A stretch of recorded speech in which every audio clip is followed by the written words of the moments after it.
नमस्कार दोस्तों, आप देख रहे हैं एम लाइव। मैं भानु प्रकाश शर्मा, मेरे सहयोगी हैं देव कुमार। जैसा कि अभी हम महानंदा एक्सप्रेस 15484 में सफर कर रहे हैं और हमारे साथ कुछ पैसेंजर्स हैं और बोगी नंबर है ये B2। तो जानना चाहेंगे वर्तमान जो सरकार है इस पर क्या कहना चाहेंगे और युवा है। सबसे पहले हम आपका नाम जानना चाहेंगे। भैया धन्यवाद कि आपने मुझे अपने चैनल पे बुलाया और बोलने का मौका दिया। मेरा नाम विशाल राय है और आप क्वेश्चन फिर से बताएं, क्या है क्वेश्चन? हम जानना चाहेंगे आपका वर्तमान सरकार पर, केंद्र सरकार में जो सरकार है फिलहाल अभी, क्या कहना चाहेंगे उस पर? अच्छी सरकार है। सबसे पहले तो एक एग्जांपल के लिए पता है, मैंने एक रेलवे में बहुत अच्छा चीज देखा। मैंने टिकट करवाया थर्ड टायर एसी का 1900 में, और मेरे बगल में एक अंकल है, उनका 500 रुपए में वो एसी में मेरे साथ जा रहे हैं। तो ये मोदी है तो मुमकिन है। अच्छा लगा। ये तो आपने कुछ पते की बात बोली है। 500 रुपए में वो उन्हें जी एसी का सीट उन्हें मिल गया है। तो जब भी तो कह रहा हूँ ना कि मोदी है तो मुमकिन है। मुझे केंद्र की ये बहुत अच्छी लगी और उनकी एक मैनिफेस्टो 2019 में घोषणा पत्र भी में ये लिखा था कि 2028 और 24 से पहले वो वेटिंग लिस्ट खत्म कर देंगे। तो मुझे लग रहा है कि उसमें मोदी जी बहुत अच्छा काम कर रहे हैं। जी। आप किस राज्य से बिलोंग करते हैं? मैं बिहार से। बिहार से। हाँ। तो बिहार सरकार जो अभी है, तो बिहार सरकार के लिए क्या कहना चाहेंगे? भैया क्षमा चाहता हूँ, मैं बिहार में रहता नहीं हूँ। मैं हूँ तो बिहार से ही, पर मैं दिल्ली से हूँ। आप मुझे केजरीवाल के लिए कुछ क्वेश्चन करें। हाँ, केजरीवाल। अच्छा, दिल्ली सरकार जो अभी है केजरीवाल जी की है, और अभी काफी दिन पहले चर्चा में रहे हैं शिक्षा मंत्री जी दिल्ली के मनीष सिसोदिया जी, वो चर्चित रहे हैं काफी। तो उनके लिए क्या कहेंगे आप? आपको पता है कि एक एग्जाम्पल दूंगा मैं, जैसे रावण का। रावण के लिए लोग राक्षस के रूप में उसको परिचित करते थे। तो मनीष सिसोदिया अपने आप को शिक्षा मंत्री के रूप में तो पूरे देश में ढिंढोरा पीट रहे हैं, पर उनको ये भी बताना चाहिए कि मैं शराब मंत्री भी रहा हूँ दिल्ली का। मैं शराब मंत्री भी हूँ, जहां मैंने नए स्कूल खुलवाए हैं। मैंने उसके बगल में ही ठेके भी खुलवाए। ऐसा आप जाके किसी भी पहले एक मदर डेयरी का एक योजना चलता था दिल्ली में कि हर जहां पे लोगों को, जहां पे 10,000 लोग रहेंगे वहां एक मदर डेयरी का एक स्टॉल होता था। वैसे ही केजरीवाल ने हर मोहल्ले में दारू का एक स्टॉल बनाया 24 घंटे। आप भैया, आपने दिल्ली में या किसी जगह आपने पिंक टॉयलेट तो सुना होगा कि वो लेडीजों के लिए होता है। दिल्ली में पिंक ठेका खुला था, महिलाएं दारू लेने के लिए खड़ी मिलेंगी आपको, वो भी 24 घंटा। तो ये शिक्षा मंत्री तो मैं नहीं कहूंगा, उसे शराब मंत्री है और वो अब जेल में है। इतना बड़ा करप्शन में फंसा है वो। दिल्ली में अधिक ठेके खोलने का क्या लॉजिक मान सकते हैं? प्राइवेट लोगों को ठेका देना, 950 करोड़ का घोटाला, जब भी तो मनीष सिसोदिया जेल में। और उस पार्टी की बात क्या करनी जो पार्टी पहली बार सरकार में आई, बच्चों की कसम खाई थी, याद होगा। उसके बाद उसके शिक्षा मंत्री जिसकी खुद की डिग्री फर्जी थी, उसको उसी टाइम उसको इस्तीफा देना पड़ा। फिर उसके बाद उन्होंने प्रॉमिस किया था कि जब मैं मुख्यमंत्री बनूंगा तो ना मैं सुरक्षा लूंगा, ना कोई कोठी बंगला। आज केजरीवाल के रूम में लगे हुए 20 एसी।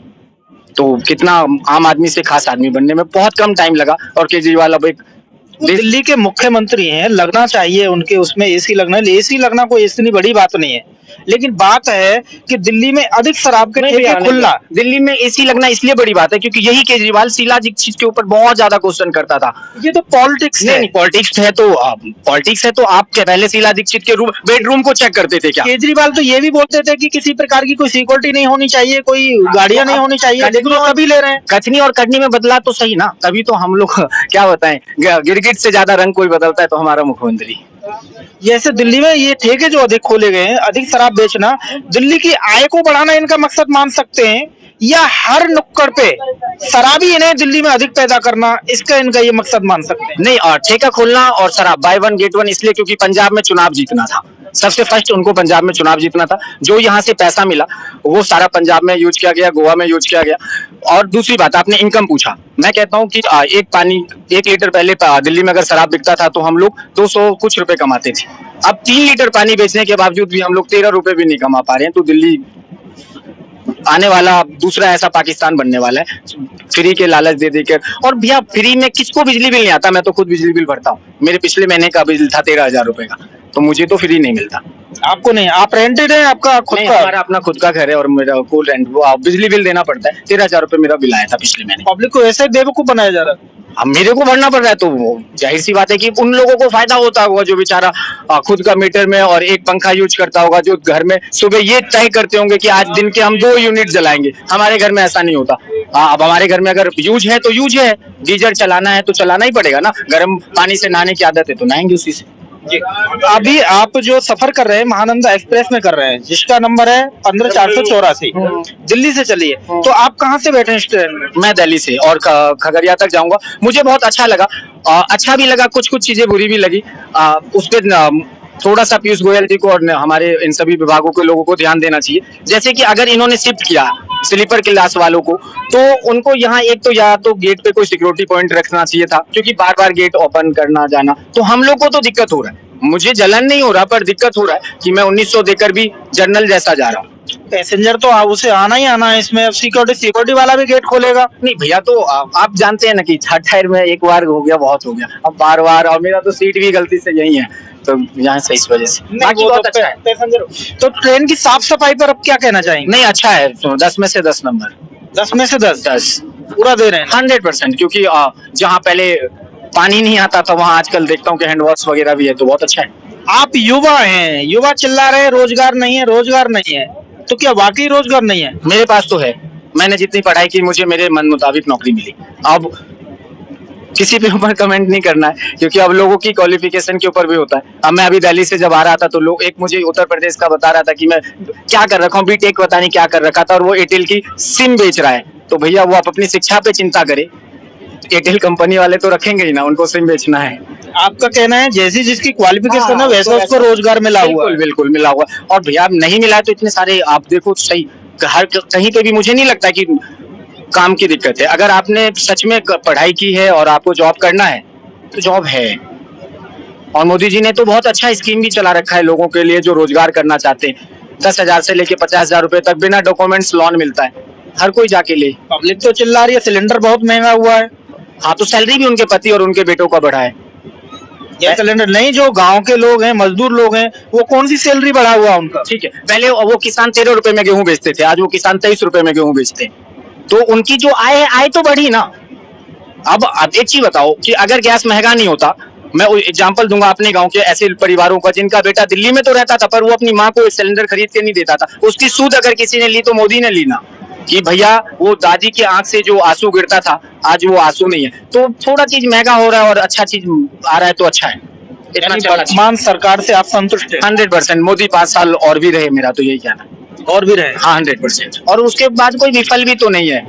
9वीं पास शिक्षा मंत्री बिहार का, उसको तो नहीं दे देंगे ना, जिसका बाप चारा जो जानवरों का अनाज नहीं छोड़ा, उसको हम देश तो नहीं दे सकते। तो अभी तो वो तो बिहार में राज कर रहे हैं। नहीं वो कर रहे हैं, वो आप जनता द्वारा चुनी हुई सरकार है, क्या कर सकते हैं। आने वाले टाइम पे 100% सत्ता परिवर्तन होगा और बीजेपी सरकार बनेगी। शायद जनता भी ऐसा चाहती है। नहीं, अब जनता तो मालिक है, जनता ने तो लालू को 15 साल दिया।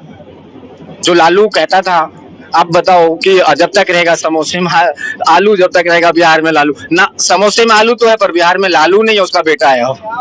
तो ये चेंज होता रहेगा, चेंज होगा। थोड़ा बिहार भी अब शिक्षित था, पर अब और ज्यादा शिक्षित होगा, समझदार। आप क्राइम पर कितना क्या कहना चाहेंगे? क्राइम रेशो कम हुआ है, बढ़ा है?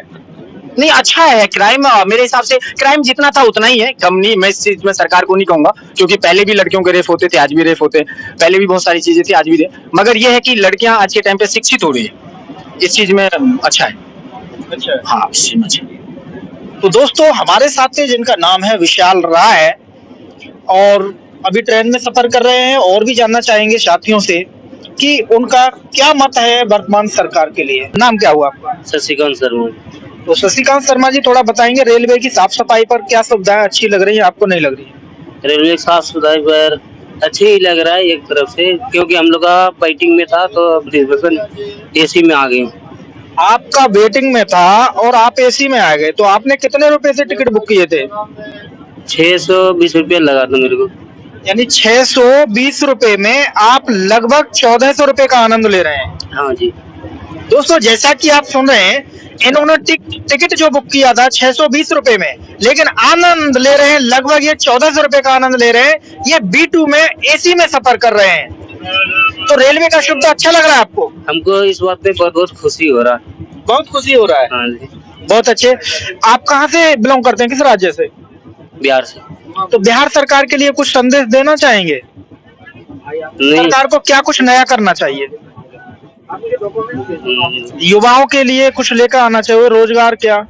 रोजगार किया तो वो तो ठीक ही है। बिहार में एक तरफ से हम लोग का जैसे चल रहा है उसे एक तरफ से अच्छा ही चल रहा है अभी रोजगार। नहीं, हम कैसे अच्छा मान सकते हैं, क्योंकि बिहार का जो युवा है, कोई भी व्यक्ति है, बिहार से वो चलकर दिल्ली, हरियाणा, पंजाब, राजस्थान जगह जगह रोजगार के लिए जाता है। तो बिहार सरकार क्यों नहीं सोचती है कि हम अपने बिहार में फैक्ट्रियां लगाएं और अपने बिहार के लोगों को यही रोजगार दें, ताकि वो अपने बिहार को छोड़कर जगह जगह ना भटकें। तो इसके लिए आप क्यों नहीं मांग करते हैं? ये तो नीतीश कुमार को जानकारी होनी चाहिए कि बिहार में कई फैक्ट्रियों लगा दें कि बिहार के लोग वासी जो हैं कि वो अपने बिहार में ही अपना किसी तरह टाइम पास करें। तो आप ये मांग करना चाहते हैं सरकार से कि हमें बिहार में ही रोजगार मिले? करना चाहते हैं, लेकिन एक से कहने से नहीं होगा ना। उसके लिए तो सारा आदमी को एकता होना पड़ेगा, तभी तो। नहीं, आप मांगेंगे तो सभी मांगेंगे, क्योंकि बिहार से लोग बहुत जगह जाते हैं और एक एक डेढ़ डेढ़ साल में अपने घर जाते हैं। कितना दूरी बना के रखते हैं? 1200 कुछ किलोमीटर ऐसे पड़ता दूरी। तो इसके लिए तो आप बिहार से दिल्ली नौकरी करने के लिए आते हैं, आप इससे संतुष्ट हैं? नहीं, संतुष्ट तो नहीं है, लेकिन फिर एक तरफ से आना ही पड़ेगा क्योंकि नहीं मजबूरी है। हाँ, मजबूरी की वजह तो करना ही पड़ेगा अकेला ड्यूटी। तो इस तभी तो कहते हैं कि आपको युवाओं को बिहार में मांग करनी चाहिए बिहार सरकार से कि हमें बिहार में रोजगार दीजिए, बिहार में फैक्ट्रियां लगनी चाहिए। जब फैक्ट्रियां होंगी तो वहां रोजगार होगा आपके लिए। वो तो नीतीश कुमार दे नहीं रहा ना, नीतीश कुमार को देनी चाहिए फैक्ट्रियां। आपके बिहार में शराबबंदी है, कैसा लगता है आपको? वो तो अच्छा है, शराबबंदी है तो। लेकिन शराब पहले से लेकिन शराब की ज्यादा चोरी छिपके ज्यादा बिक्री है। ज्यादा बिक्री है। 600 रुपए का बोतल 1500 रुपए मिल रहा है। 1200-1500 मिल रहा है अभी। मिलता है, अभी भी बिक्री हो रहा है। अभी भी हो रहा है। अब तो खुला आम ज्यादा बिक्री हो रहा है पहले। ज्यादा हो रहा है। हाँ जी। इससे तो सरकार कम से कम शराब को चालू कर दे तो अच्छा रहेगा। कम से कम बिहार सरकार का कुछ तो फायदा होगा। फायदा क्या होगा? वो चोरी छिपके तो उसको फायदा ही, सरकार को नहीं, थोड़ी। चालू कर देगा सरकार तो सरकार को फायदा होगा ना, सरकार को टैक्स तो प्राप्त होगा, जो विकास कार्य में लगेगा बिहार का। नहीं, बंद ही है तो बढ़िया। बंदी है तो अच्छा है। और क्या, चालू पीने वाला तो तब भी पी रहा है, नहीं पीने वाला पीने वाला पिएगा। पीने वाला पी रहा है, लेकिन वो तो चोरी से पी रहा है ना। खुलेआम तो नहीं पी रहा ना, सबके सामने। जैसे पहले सबके सामने पी रहा था, जहाँ चाहो वहाँ पी के पड़ जाओ, सो जाओ। ऐसा तो सिस्टम नहीं है अब तो कितना भी पहले से तो कुछ सुधार में तो आया है जी। बिहार सरकार से संतुष्ट है आप? संतुष्ट तो क्या करे, रहना ही पड़ेगा तत्काल में। दोस्तों, जैसा कि आप सुन रहे थे, मैं भानु प्रकाश शर्मा और मेरे सहयोगी देव कुमार जी के साथ। तो दोस्तों, कुछ ना कुछ लोगों की कहीं ना कहीं परेशानियां होती हैं, प्रॉब्लम्स होती हैं। कोई व्यक्ति संतुष्ट है किसी चीज को लेकर और कोई व्यक्ति संतुष्ट नहीं है। सबसे बड़ी समस्या होती है इंसान की रोजी रोटी की। जब इंसान अपने स्थान को छोड़कर बहुत दूरी तक तय करनी होती है, उसे तब रोजगार मिलता है तो बड़ी परेशानियों का उसे सामना करना पड़ता है। लेकिन बिहार सरकार से युवा अपनी मांग करते हैं कि हमें बिहार में रोजगार मिलना चाहिए, बिहार में फैक्ट्री लगनी चाहिए, ताकि उन्हें बिहार के लोगों को वहीं की वहीं रोजगार मिले। तो आप बने रहिए हमारे चैनल ANB लाइव के साथ।